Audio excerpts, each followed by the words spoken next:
कहानी सुनाऊंगी पटाखों की। अब अभी दीपावली आ रही है तो दीपावली की पटाखों की कहानी सुनाऊंगी, ठीक है।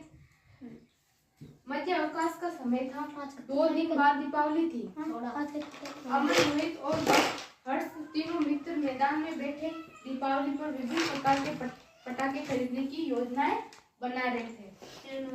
भाई मैं तो 1000 बमों तड़ तड़ करके छोड़ेगी, बहुत मजा आएगा।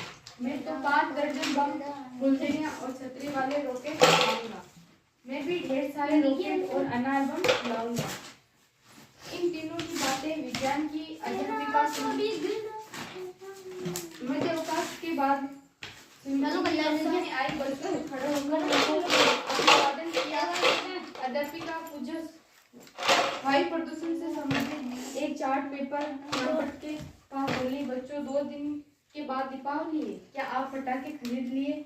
नहीं मैडम जी, मैं कल खरीदूंगा। मैडम जी, मैं तो पूरे 1000 रुपए के पटाखे लूंगा। मैडम जी, मैं बहुत सारे बम खरीदे।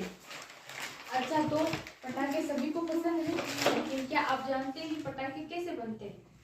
अच्छा, मैं बताती हूँ। पटाखे बनाने के लिए मुख्य रूप से पोटेशियम क्लोराइड और गंधक का एक निश्चित अनुपात में मिश्रण तैयार किया जाता है।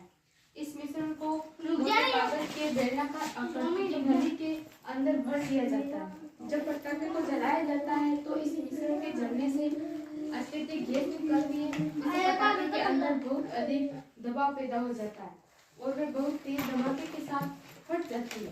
साथ ही कई तरह की विषैली गैस भी निकलती है। विषैली गैस फिर तो जरूर नुकसान पहुंचाएगी। बिल्कुल ठीक ही कहा तुमने। ये गैस में केवल पशु पक्षियों और वनस्पतियों के लिए भी अत्यधिक हानिकारक होती है।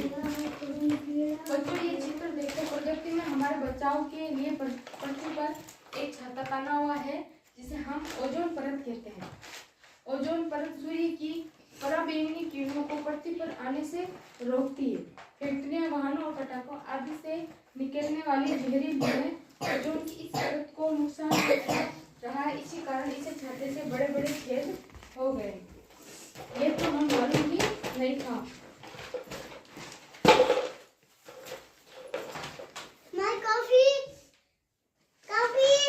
फिर तो मैडम जी ने पटाखे में हमें जलाया।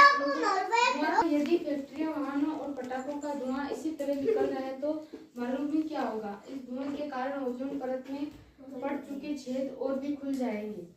परिणाम यह होगा कि सूर्य की पराबैंगनी किरणों फसलों और पशु पक्षियों को ही बर्बाद कर देगी।